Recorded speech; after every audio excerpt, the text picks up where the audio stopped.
ব্রজের কোকিল ব্রজে যা, ব্রজের কোকিল ব্রজে যা।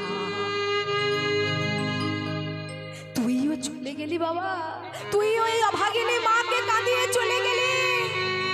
মা গো, আমি বড় ভুল করেছি মা, আমি বড় ভুল করেছি। তাই তো এসেছি আমি তোমার চরণে আশ্রয় নিতে, মনে বড় বাসনা নিয়ে এসেছি মা। তুমি কি করবে পূরণ আমার সেই বাসনা? বল বাপ বল, কি বাসনা নিয়ে এসেছিস তুই? মা গো, আমি মনে ভেবেছি আমি বৃন্দাবনে যাব।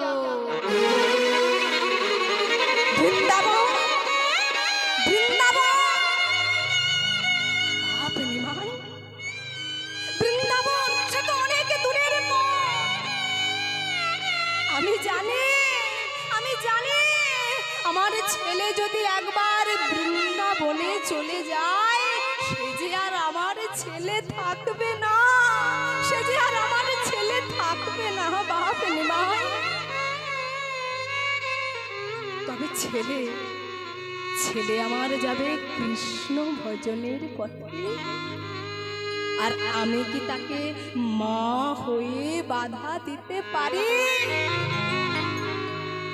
আগো মায়েরা, আমরা চিন্তা করি ছেলেকে কি করে পড়াশোনা করিয়ে ডাক্তার বানাবো, ইঞ্জিনিয়ার বানাবো, ব্যারিস্টার বানাবো, টাকা কামানোর মেশিন বানাবো।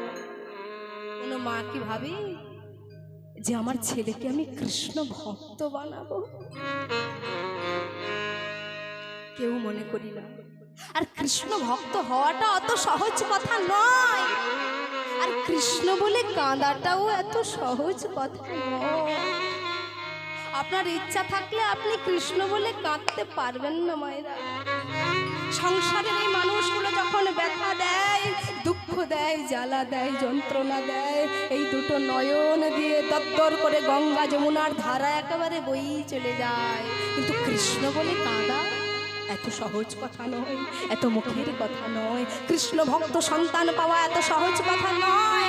তাই শচী দেবী বলছে, শোনো জানো নিমাই, তোমার বাবা মৃত্যু শয্যায় আমার হাত ধরে বলেছিল, ও শচী দেবী, একেনাপি সুপুত্রেণা বিদ্যায়ুক্তেন সাধুনা আহ্লাদিতাং কুলাং সর্বং যথৈব শশীনানিশি।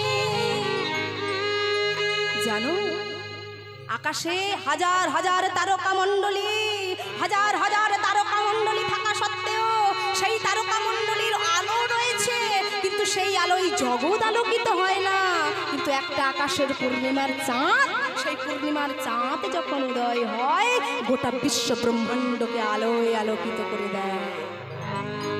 তদ্রূপ বংশের মধ্যে অশিক্ষিত কুচরিত্র যুক্ত সন্তান ৩-৪টা থাকলেও, অনেকগুলো থাকলেও তাতে কোনো মূল্য নাই।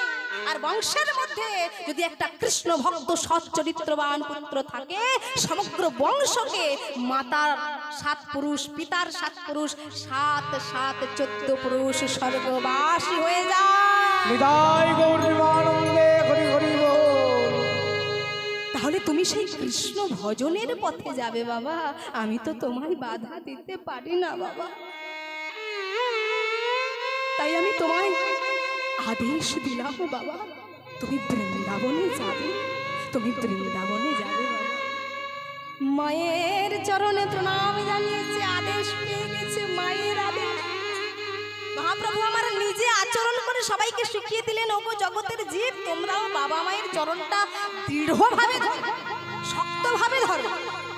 মা বাবা বললো যে যা ঠাকুর ঘরে একটু নকুল দানা দিয়ে আয়, দিয়ে আয়, আর আমরা একবারে তাচ্ছিল্যের সই দিয়ে এলাম, ইচ্ছা নেই অনিচ্ছাতে দিয়ে এলাম। তা তো হয় না বাবা, শ্রদ্ধার সাথে করতে হবে, ভজনের মতো করে করতে হবে, তাকে ধরার মতো করে ধরতে হবে। শাস্ত্রে বললেন, তাকে যদি ধরার মতো করে ধরা যায়, if you catch Krishna's lotus feet very tightly, যদি দৃঢ়ভাবে তাকে ধরা হয়, তাকে যদি শক্তভাবে ধরা হয়, you will not the fall down, তার আর এই জড় জগতে পড়ে থাকার অধঃপতিত হওয়ার কোনো ভয় থাকে না। তাই বললেন, নিজে আচরণ করে দেখিয়ে দিলেন। মায়ের চরণে যখন অনুমতি পেয়ে গেলেন, মায়ের কাছ থেকে আনন্দ উৎফুল্লিত হয়ে মহাপ্রভু আমার নাচতে নাচতে চলছেন কোথায় না অগ্রদ্বীপের মাটি।